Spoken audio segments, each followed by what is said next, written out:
What is up, guys? James here from the Light of Riga YouTube channel, and this is the second episode in my Learning the Tarot videos series. Last episode, we talked about the 3 different ways to read the tarot: by the book, intuitively, or with the combination of the two. Today, I want to look closer at the types of cards that you can find in a tarot deck. More specifically, we're going to focus on the Major Arcana today. In a traditional 78 card tarot deck, there's 3 kinds of cards. There's the Major Arcana, the Minor Arcana, and the Court cards. Now, we'll get into the other 2 in subsequent videos, but for this video, we're going to focus on the Major Arcana. The Major Arcana are a set of 22 cards, ranging from 0 to number 21, and basically these cards explain the human condition. One way to really think about them is that this is a series of events that happen to people in their lives that really influence their lives in significant ways. So what I'm going to do here is I'm going to use the Llewellyn Classic Tarot, and I'm going to give you an example of the Major Arcana and how you can view them to help you with your tarot readings. So we're going to start off with the Fool, and in further videos I'm going to go more in depth into each card, but for now we're just going to focus it on an overview. And the Major Arcana starts with number 0, and it's the Fool. And you can see this as sort of the start of a journey. So if you look at this in terms of a person's life, this could be the time that they're born, or if you're looking at it in terms of a phase of a person's life, this is the very start of a new project or a new venture. As you can see, this guy here is the Fool, and he's stepping off a cliff. Basically, he's going into the unknown. He's made that decision that he's going to take that first step forward, and that's what the Fool represents, is that first step forward. And so when you get this card in a reading, it's always about taking a chance on something, starting something new. And that's generally, when you go through these phases of life, that's the first step, is deciding that you're going to go somewhere.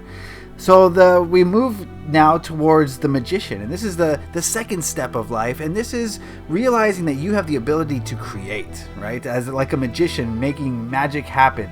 That's the second step in the journey, is realizing that you have the power to create, and you can use your skills to create. As you can see here, he has all the elements on his table, and he's going to bring all those elements together. The pentacles, the swords, the wands, and the cups. He's going to bring them together to make something new that's never been seen before. So that's kind of like the second step in the journey.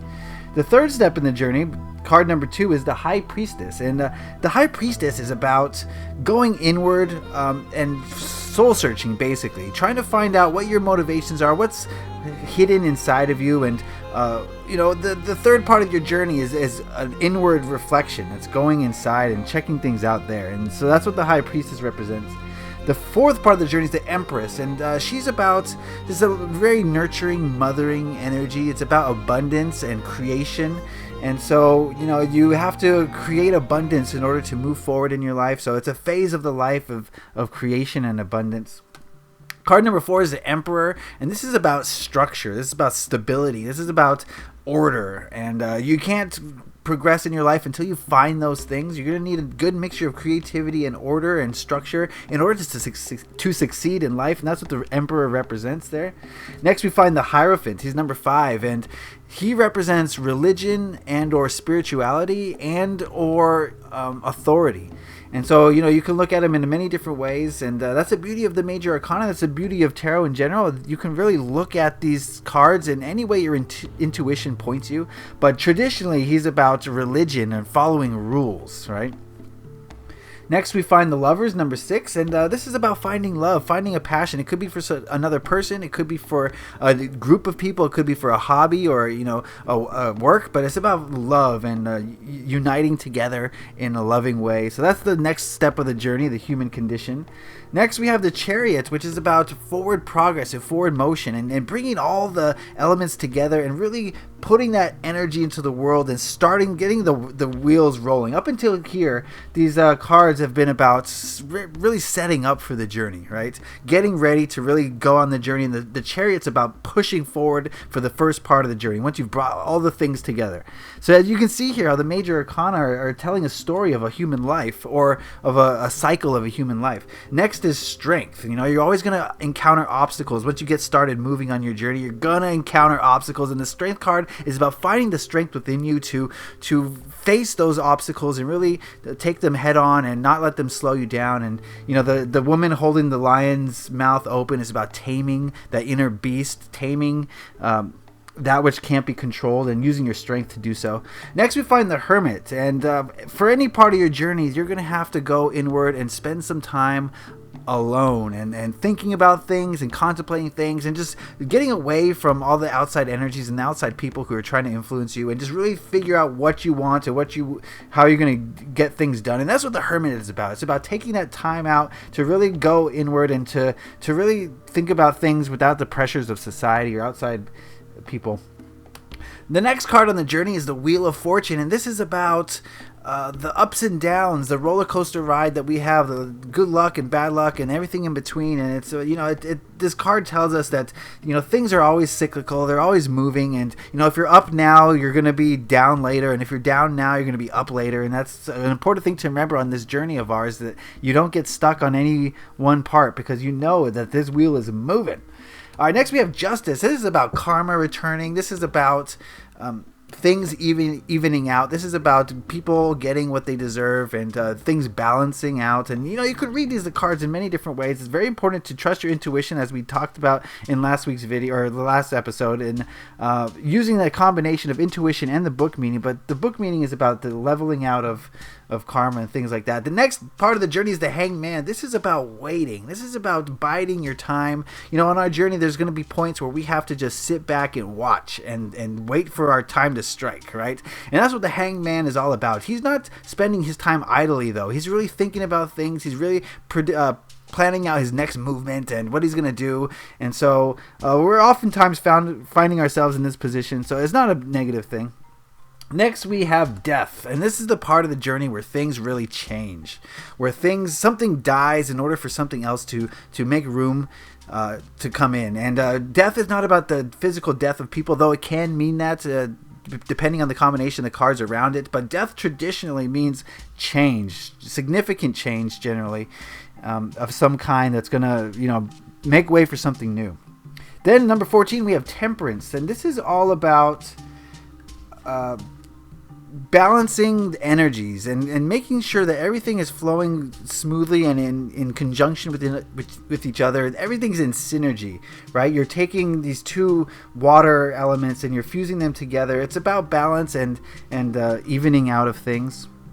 And then next, number 15, we have the Devil, and the Devil is about vice and sin and realizing that a lot of the times we trap ourselves in these own little prisons because of our vices and our belief systems. And these two people, they're chained up, but they could easily leave once they allow the devil to release them from. They can make the devil release them whenever they feel like it, right? Next is the Tower, and this is about change coming suddenly, quickly, and unexpectedly. And the Tower is about an event that really happens that's going to bring about some significant change. So, this part of the journey you can see now is all about change, things morphing and transmuting into different things.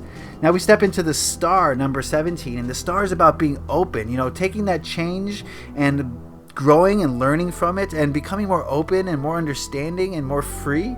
And that's what the Star is about. It's about just expressing yourself freely and without hindrance. Then we come to the Moon. The Moon is about being alone and finding yourself within yourself and really being psychic and intuitive and just honing your abilities and really spending time alone developing your own skills. Then we're going to step into the Sun, and the Sun is about optimism and joy and happiness and just energy, pure sun energy that's just, you're beaming with it. And that's what happens after you come out of that introspective phase. You start to, you find your light and you start shining it all over the world.